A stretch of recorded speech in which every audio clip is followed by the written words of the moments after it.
the Supreme Court should listen to the founders on tariffs. James Madison and John Marshall would say Trump's tariffs are legal. Chad Squitieri is an assistant professor of law at Catholic University of America, where he is the director of the Separation of Powers Institute.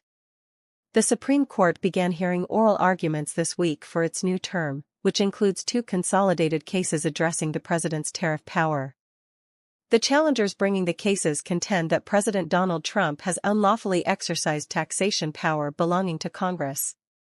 But those challengers conflate tariffs with taxes, and the best reading of the law is that the president has the statutory authority to impose the challenged tariffs. The best of the Post's opinions and commentary, in your inbox every morning.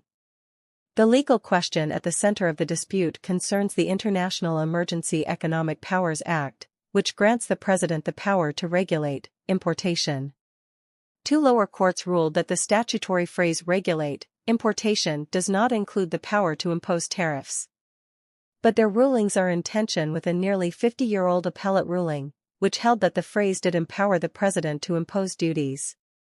Worse, both lower courts overlooked historical evidence that should be of considerable importance to the originalist justices on the Supreme Court.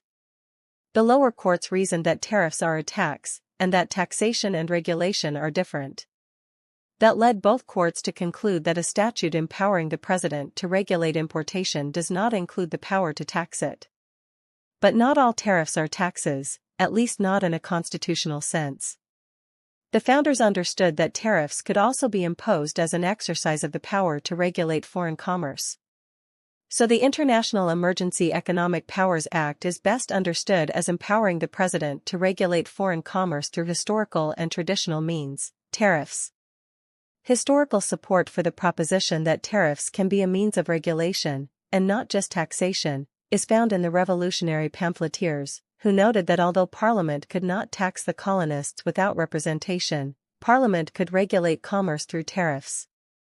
Support is also found in the writings of James Madison, Chief Justice John Marshall and the 19th-century Justice Joseph Story, as well as other sources. Marshall wrote in 1824's Gibbons v. Ogden that the right to regulate commerce, even by the imposition of duties, was not controverted by the illustrious statesmen and patriots of the founding era. In an 1828 letter, Madison referred to the First Congress's imposition of duties in 1789 as an example of tariff authority flowing from both the power to tax and the power to regulate commerce. And as Madison explained in that letter, he did not think it was problematic that tariff authority could flow from both powers. To the contrary, he thought it was quite natural. However, certainly the general power to regulate trade might include a power to impose duties on it, not to omit it in a clause enumerating the several modes of revenue authorized by the Constitution.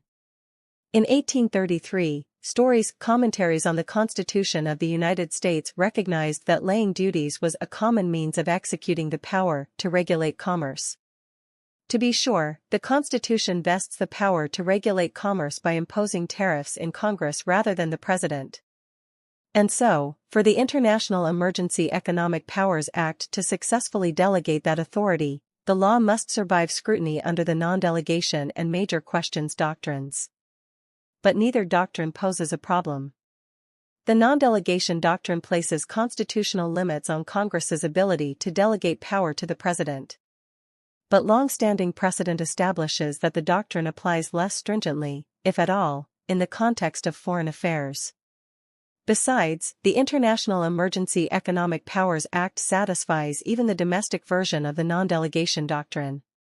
Just last term, in FCC v. Consumers Research, the Supreme Court approved a broad delegation of domestic tax or commerce regulating power.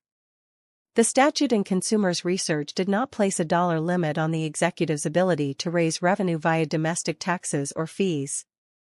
By comparison, the law under review in this term's tariff cases places more serious limits on the executive's power. The Act limits who can impose tariffs, when tariffs can be imposed, and how long the tariffs can last. The Act also limits the scope and magnitude of the tariffs by requiring that the tariffs only be used to deal with specific threats.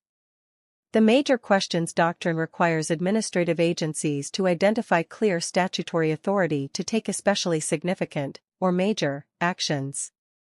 But the Supreme Court has never applied that doctrine in cases concerning foreign affairs and national security. Nor should the doctrine apply in those settings, where Congress is more readily presumed to delegate major authority to the President to keep Americans safe. In addition, the doctrine has been limited to instances in which agencies claim new powers out of old statutes. Thus, the doctrine is doubly inapplicable in the tariffs cases, given that, nearly 50 years ago, the statutory phrase regulate importation was judicially recognized as delegating the authority to impose duties on foreign imports. The Supreme Court did apply the major questions doctrine to rule against high-profile policies of Presidents Barack Obama and Joe Biden. But the cases involving Obama and Biden concerned power plant regulations and student loan forgiveness, matters of domestic affairs. The tariff cases concern foreign affairs, where major presidential power is presumed. Granted, tariffs might have secondary effects in the domestic realm. But nearly all exercises of foreign affairs powers have the same. Consider the domestic effects of America's participation in foreign wars. What matters for legal purposes is the nature of the power exercised, not its secondary effects. The court should decide the tariff cases on their legal merits. And when considered on those terms, President Trump should prevail.